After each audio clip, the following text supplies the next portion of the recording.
कल आप लोगों को इलेक्ट्रिक पोटेंशियल और पोटेंशियल के सहायता से इलेक्ट्रिक इंटेंसिटी निकालना बताया था। आज कुछ ऐसी बातें भी बताना चाहते हैं जो आप लोग पहले से भी जानते हैं और 11th में भी हमने बताया हुआ है। उसमें पहली बात है प्लेन एंगल। प्लेन एंगल का अर्थ है समतल कोण, और समतल कोण का अर्थ है कि दो सरल रेखाओं के एक एक छोर को किसी दिए गए बिंदु पर मिलाई जाए तो उनके बीच एक प्लेन बनता है, एक तल बनता है, और इस तल द्वारा दिए गए बिंदु पर बना कोण प्लेन एंगल कहलाता है। माना कि यह एक रेखा है और माना कि यह एक रेखा है। इन दोनों रेखाओं को एक दिए गए बिंदु O पर मिलाना है। तो ये मिला दिया और ये मिला दिया, दोनों रेखाओं का एक एक छोर मिला दिया, तो ये तल बन गया, ये एक प्लेन बन गया। और इस तल द्वारा यहाँ पर जो एंगल बन रहा है, इसी एंगल को हम लोग प्लेन एंगल बोलते हैं, यानी समतल कोण बोलते हैं। वही हमने कहा कि दो रेखाओं के एक एक छोर को किसी दिए गए बिंदु पर मिलाई जाए तो इन रेखाओं के बीच एक तल आता है। इस तल द्वारा बनाए गए एंगल को प्लेन एंगल अर्थात समतल कोण कहा जाता है। और क्या है कि इसका यूनिट रेडियन होता है। इसका यूनिट रेडियन होता है। और रेडियन का परिभाषा क्या करते हैं? रेडियन का परिभाषा करते हैं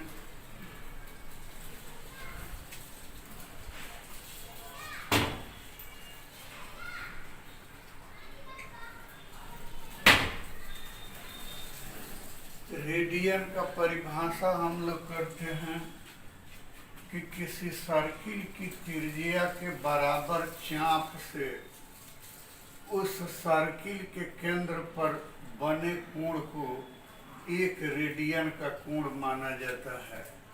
कहने का तात्पर्य ये हो गया कि आपको ये एक सर्किल लिया, ये एक सर्किल लिया और इस सर्किल का ये सेंटर O हो गया, इस सर्किल का ये रेडियस R हो गया।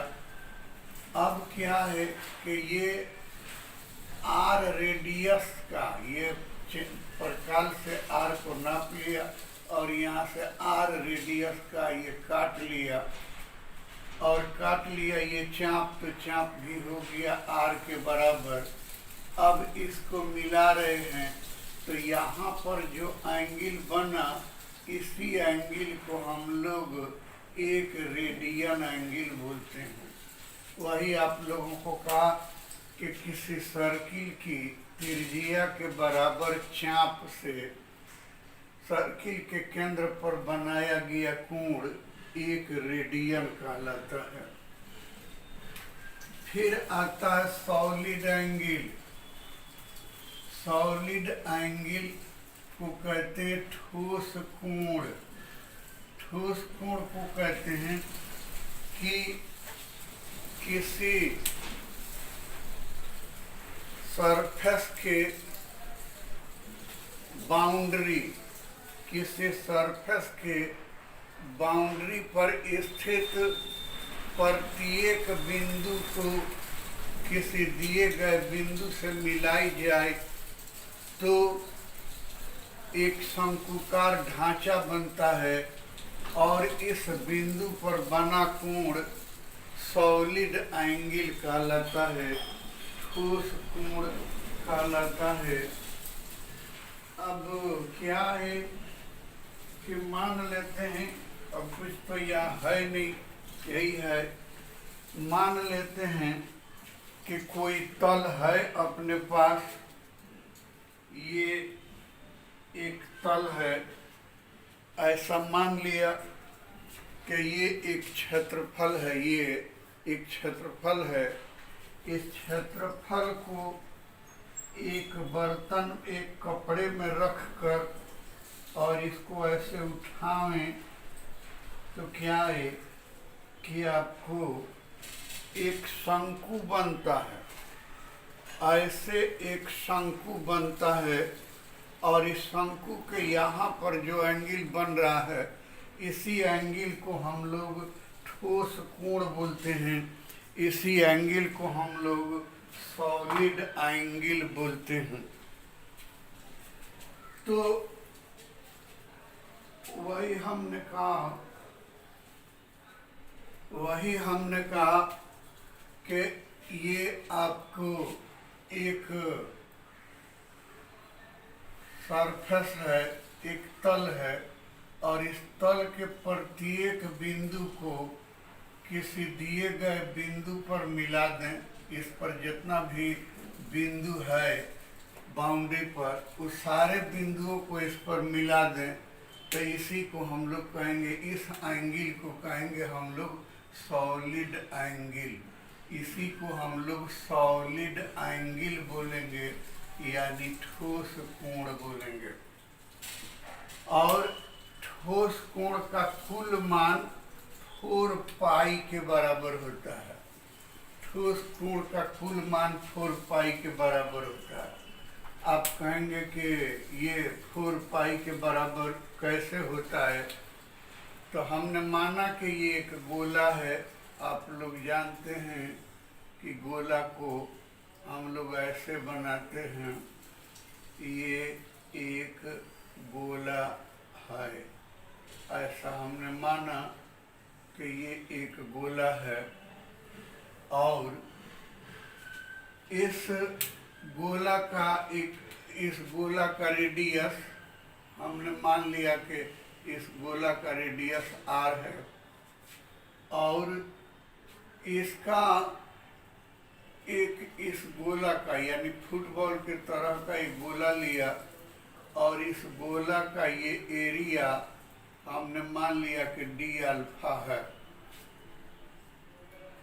तो ये एंगल बराबर होता है, अगर इस एंगल को हम लोग डी ओमेगा माने ठोस कोण को, तो d omega is equal to the, वो क्या है कि डी अल्फा बटा आर स्क्वायर। और यदि इसका कंपोनेंट करें तो ये हो जाता है, और डी ओमेगा बराबर वो D alpha cos theta, component करेंगे तब बटा आर स्क्वायर। ये दोनों फार्मूला ही सॉलिड एंगल का फार्मूला होता है एक एलिमेंट के कारण। तो अब क्या है कि इसको हम लेकर के चलते हैं, तो कुल सॉलिड एंगल यानी डी ओमेगा इंटीग्रेशन बराबर 1 बटा r square into d alpha. और वो क्या है कि एक गोला का क्षेत्रफल 4 पाई आर स्क्वायर होता है, इसलिए omega is equal to the 1 बटा r square into 4 pi r square minus 0, r square से आर स्क्वायर कट गया, इसलिए ओमेगा बराबर हो जाता है 4 पाई। अर्थात कुल सॉलिड एंगल का मान 4 पाई के बराबर होता है। अब इसमें एक और बात कहना चाहेंगे कि इसका यूनिट होता है रेडियन। इसका यूनिट होता है रेडियन, नहीं गलत कहा हमने, इसका यूनिट होता है, ऐसा यूनिट होता है एस्टेरेडियन। और एस्टेरेडियन का परिभाषा हम लोग क्या करते हैं कि किसी गोले की त्रिज्या के वर्ग, यानी गोले की त्रिज्या अगर 4 है तो वर्ग कर दें, 4 चौका 16। तो किसी गोले की त्रिज्या की वर्ग के बराबर गोले के क्षेत्रफल से गोले के केंद्र पर बनाए गए कोण को एक एस्टेरेडियन माना जाता है। कल्पना कीजिए कि ये एक ठोस गोला है और इस ठोस गोला का ये आपको रेडियस है और इस रेडियस को हमने r मान लिया। तो हम कह रहे हैं कि यहाँ पर एक क्षेत्रफल लीजिए और वो क्षेत्रफल कितना लीजिए तो r² के बराबर, और यहाँ पर जो कोण बन रहा है इस क्षेत्रफल द्वारा इस केंद्र पर जो कोण बन रहा है इसी कोण को हम लोग एक एस्टेरेडियन बोलते हैं। वही हमने कहा कि किसी गोले की त्रिज्या की क्षेत्रफल के बराबर गोले के सरफेस एरिया से गोले के केंद्र पर बने कोण को एक एस्टेरेडियन माना जाता है और एक SR माना जाता है। इस प्रकार हमने आपको बताया। सो बात याद रखिए कि सॉलिड एंगल d ओमेगा बराबर d अल्फा cos थीटा बटा r² और इसका पूरा मान 4 पाई के बराबर होता है। फिर क्या है कि इलेक्ट्रिक फ्लक्स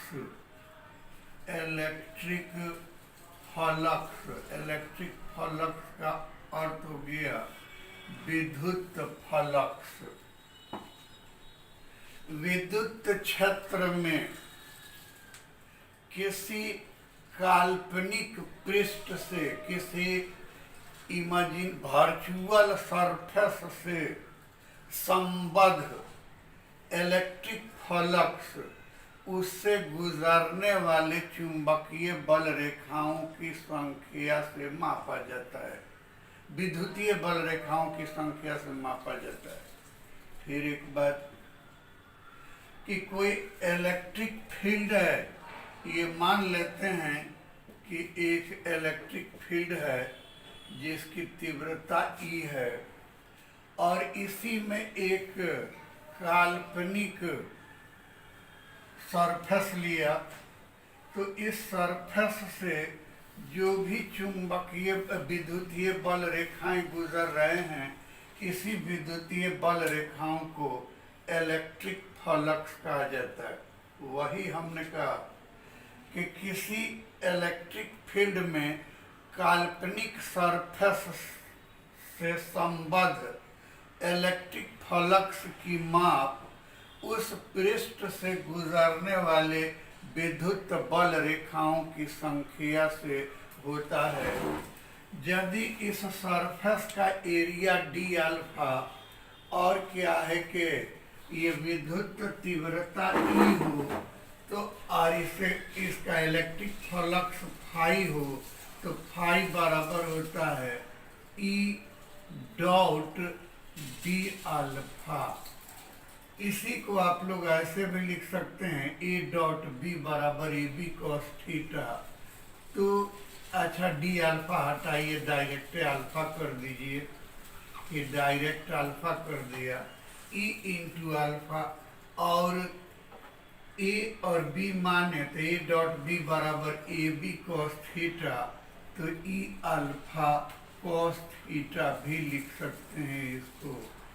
तो याद रखें कि इलेक्ट्रिक फ्लक्स का परिभाषा कि क्या बोला कि इलेक्ट्रिक फील्ड में किसी काल्पनिक पृष्ठ से संबद्ध इलेक्ट्रिक फ्लक्स की माप उस सरफेस से गुजरने वाली विद्युत बल रेखाओं की संख्या से होता है।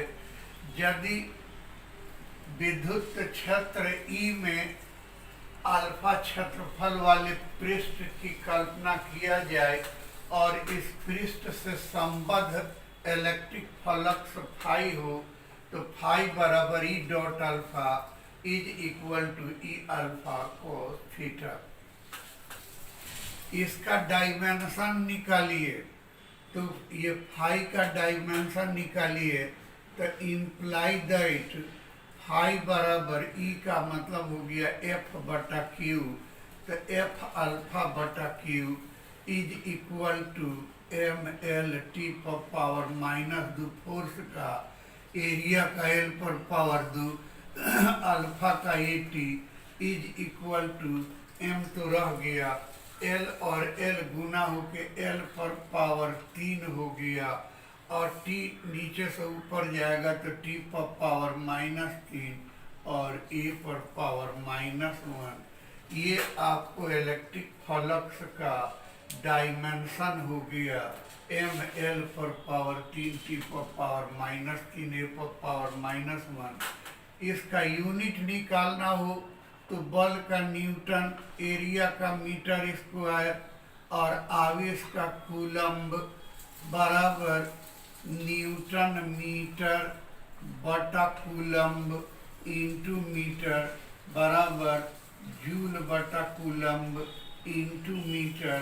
जूल कूलम्ब को वोल्ट बोलते हैं, वोल्ट मीटर, यानी इसका एस आई यूनिट अगर इससे कहते हैं तो न्यूटन मीटर स्क्वायर प्रति कूलम्ब, और इससे कहते हैं तो वोल्ट मीटर।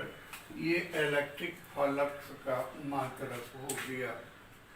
और इतनी बात कर लेने के बाद एक ऐसा क्वेश्चन बता रहे हैं जो आप लोगों के लिए बिल्कुल इम्पोर्टेंट है, और इसको इम्पोर्टेंट भी कहना गलत है, बल्कि इसको हम लोग कहेंगे कि आप लोगों के एग्जामिनेशन में लॉन्ग क्वेश्चन में लगभग आ चुका है, और क्वेश्चन मिलने से पहले भी आप इसको लिख दें तो हमको कोई एतराज नहीं है। और वो क्या है? State and prove, state and prove Gauss theorem, Gauss theorem और इलेक्ट्रोस्टैटिक्स, इलेक्ट्रोस्टैटिक्स स्थिर विद्युत के लिए गॉस थ्योरम को लिखकर सिद्ध करें। ये एकदम से प्रिंटेड क्वेश्चन है, प्रिंटेड फॉर 2021 प्रिंटेड क्वेश्चन एकदम आ चुका है, समझिए। यूं तो बुक खोलिएगा तो बड़ी लंबा चौड़ा भाषण मारता है ये, लेकिन मैं बोलूं तो एकदम शॉर्टकट, एक पेज में हम लोग इसको फिनिश कर देंगे, बशर्ते कि आप थोड़ा सा ध्यान दें। गॉस थ्योरम दो होता है, दो गॉस थ्योरम होता है। पहला होता है इलेक्ट्रिक फील्ड में किसी बंद पृष्ठ पर कुल अभिलंब विद्युतीय फ्लक्स तल के भीतर स्थित आवेश की 1/ε0 गुना होता है।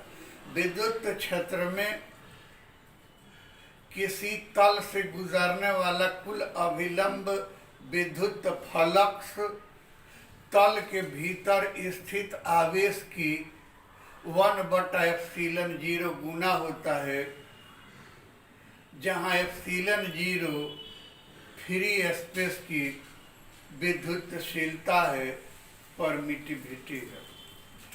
क्या कहना चाहते हैं कि किसी विद्युत क्षेत्र में किसी तल से गुजरने वाला कुल अभिलंब विद्युत फ्लक्स, कुल अभिलंब विद्युत फ्लक्स फाई तल के भीतर स्थित आवेश Q का एप्सिलन जीरो गुना होता है, 1/एप्सिलन जीरो गुना होता है। यानी क्यू आवेश अगर तल में बंद है तो क्यू इंटू 1/एप्सिलन जीरो, इसी को लिख दिया फाई बराबर Q/एप्सिलन जीरो। और इनका दूसरा नियम है, इनका दूसरा थ्योरम है कि यदि आवेश दिए गए तल से बाहर हो तो कुल अभिलंब विद्युतीय प्रेरण का मान, कुल अभिलंब विद्युत फ्लक्स का मान 0 होता है। फिर एक बार सुनिए और दिमाग में बैठाइए। विद्युत क्षेत्र में स्थित किसी बंद तल से गुजरने वाला कुल अभिलंब इलेक्ट्रिक फ्लक्स तल के भीतर स्थित आवेश की 1/एप्सिलन जीरो गुना होता है, जहाँ एप्सिलन जीरो फ्री स्पेस की विद्युतशीलता है।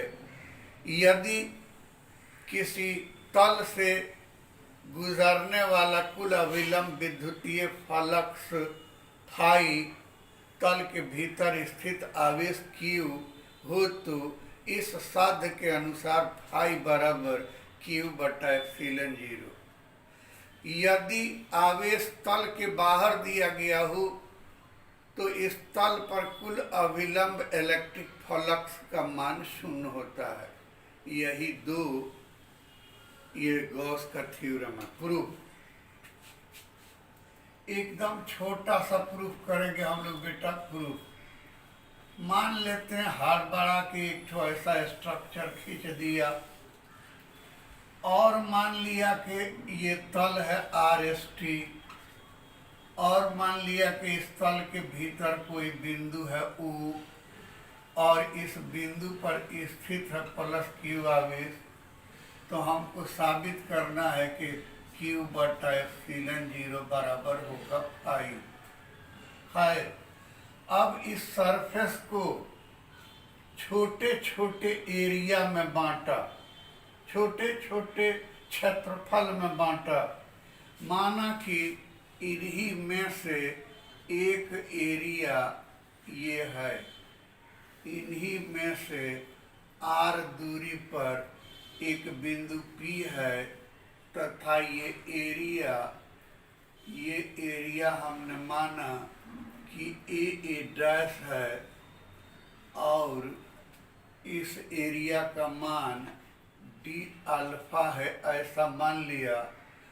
और क्या है कि इसके द्वारा, इस एरिया AA' के द्वारा बिंदु O पर बना सॉलिड एंगल d ओमेगा है, और इस आवेश के कारण यहाँ पर उत्पन्न विद्युत तीव्रता E है, जबकि वो क्या है कि इस E का एक कंपोनेंट, ये एंगल अगर थीटा है तो ये कंपोनेंट E cos थीटा है, ऐसा हमने मान लिया। अगर इसके कारण, इस आवेश के कारण इस क्षेत्रफल पर उत्पन्न, इस क्षेत्रफल से संबद्ध इलेक्ट्रिक फ्लक्स d फाई हो तो d फाई बराबर, क्या बोला फॉर्मूला फ्लक्स का आपको याद होगा, E इन डॉट अल्फा, यानी विद्युत तीव्रता गुना क्षेत्रफल। तो यहाँ पर विद्युत तीव्रता अभिलंब लेना है तो विद्युत तीव्रता E cos थीटा और विद्युत flux into d alpha. And अभी आपको बताया कि वो क्या है कि E बराबर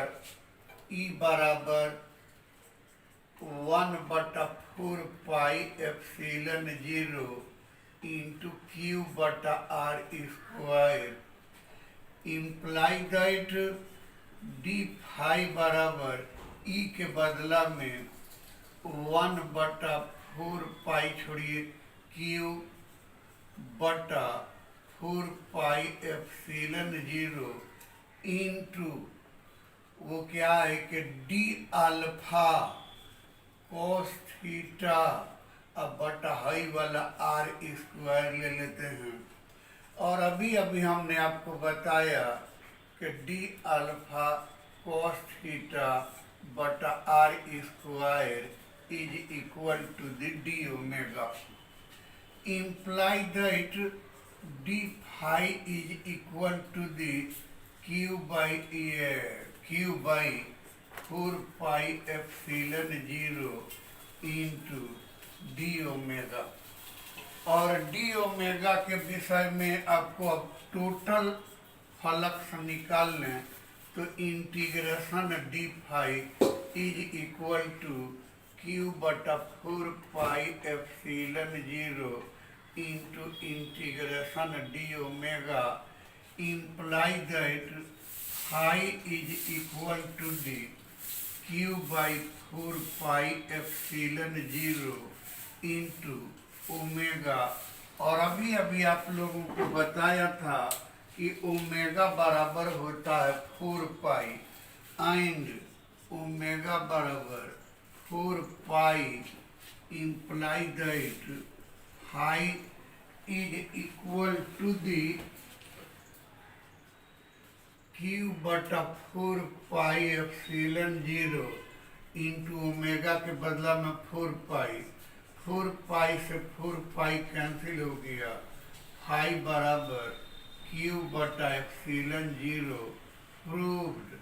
देखिए ना कहाँ इसमें कुछ है, एकदम आसानी से सिद्ध हो जा रहा है, ये 4 लाइन में सिद्ध हो जा रहा है। तो अब रही बात उसमें क्या बोलेंगे, इसको फिर एक बार बोल देते हैं। गॉस थ्योरम विद्युत क्षेत्र में किसी घिरे हुए बंद तल से गुजरने वाला कुल अभिलंब इलेक्ट्रिक फ्लक्स तल के भीतर स्थित आवेश का 1/एप्सिलॉन 0 गुना होता है। यदि आवेश तल के बाहर दिया गया हो तो कुल अभिलंब इलेक्ट्रिक फ्लक्स शून्य होता है। प्रूफ में माना कि किसी विद्युत क्षेत्र ई में आर एस टी कोई तल है जिसके भीतर बिंदुओं पर फ्लक्सीय आवेश स्थित है। अब इस तल को छोटे छोटे एरियाज में बांटा, माना कि इन्हीं में से एरिया का एक स्मॉल एलिमेंट ए डैश है जिसका क्षेत्रफल डी अल्फा, जिस पर दिए गए बिंदु P पर उत्पन्न चुंबकीय क्षेत्र E, इस E का एक कंपोनेंट E cos थीटा क्षेत्रफल डी अल्फा द्वारा बिंदुओं पर बना solid angle D omega plus Q आवेश के कारण ए डैश से संबद्ध विद्युतीय फ्लक्स डी फाई और OP बराबर आर है, तब डी फाई बराबर विद्युत तीव्रता गुना क्षेत्रफल अर्थात E cos थीटा गुना डी अल्फा, और E का मान आप लोग जानते हैं 1/4 पाई एप्सिलॉन 0 इंटू क्यू बटा आर स्क्वायर। तो डी फाई बराबर E के बदला में क्यू बटा 4 पाई एप्सिलॉन 0 आर स्क्वायर, और वो डी अल्फा ये वाला cos थीटा ले लिया और यहाँ पर का जो आर स्क्वायर था वो यहाँ ले लिया। तो डी अल्फा cos थीटा बटा आर स्क्वायर बराबर डी ओमेगा क्यू बटा 4 pi epsilon 0 into d omega, imply that कुल इलेक्ट्रिक फ्लक्स निकालना है तो इंटीग्रेशन डी फाई बराबर क्यू बटा 4 pi epsilon 0 into integration d omega, d phi का इंटीग्रेशन फाई क्यू बटा 4 pi epsilon 0 into d omega का इंटीग्रेशन ओमेगा। और अभी अभी बताया कि कुल सॉलिड एंगल ओमेगा का मान 4 पाई के बराबर होता है। ओमेगा के बदला 4 पाई रख दिया तो 4 पाई से 4 पाई कट गया, फाई बराबर क्यू बटा एप्सिलॉन 0 साबित हो गया। और दूसरे वाला के प्रूफ के लिए हमने माना कि ये एक तल है RST और इस तल के बाहर यहाँ पर कोई बिंदु O दिया गया है जिस पर बिंदु Q स्थित है। अब इस बिंदु से इस तल पर एक शंकु खींचा जाता है, एक शंकु की कल्पना किया जाता है।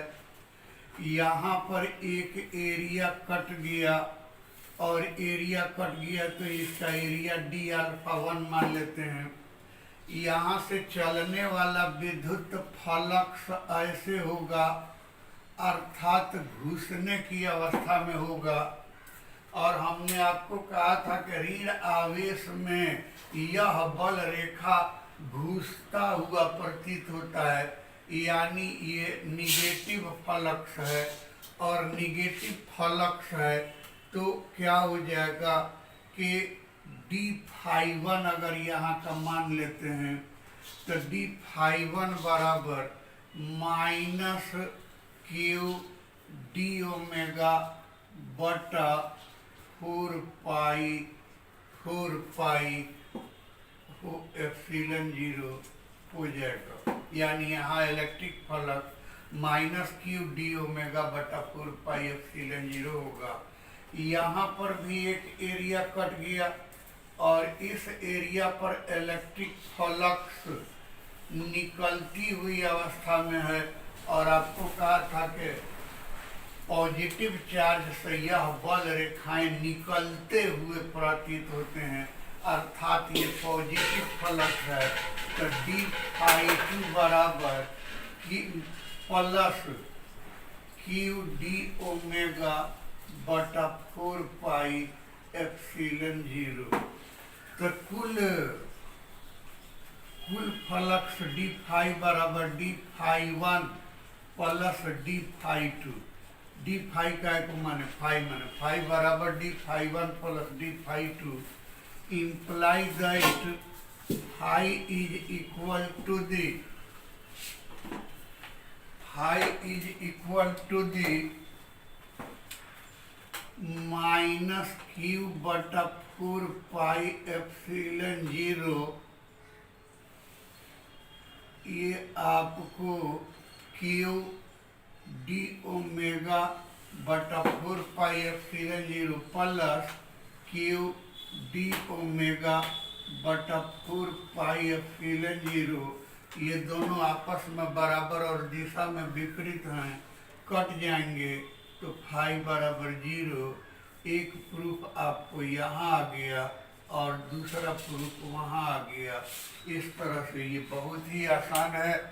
और आज का लेक्चर आप लोगों के लिए बहुत इम्पोर्टेंट है। उसमें प्लेन एंगल नहीं, सॉलिड एंगल नहीं, बल्कि ऐसे कि what do you mean by electric flux and state and prove Gauss theorem for electrostatics. विद्युत फ्लक्स से क्या समझते हैं और इसके लिए गॉस के साध्य को लिखकर सिद्ध करें, ये इम्पोर्टेंट क्वेश्चन है। बस रहने दीजिए।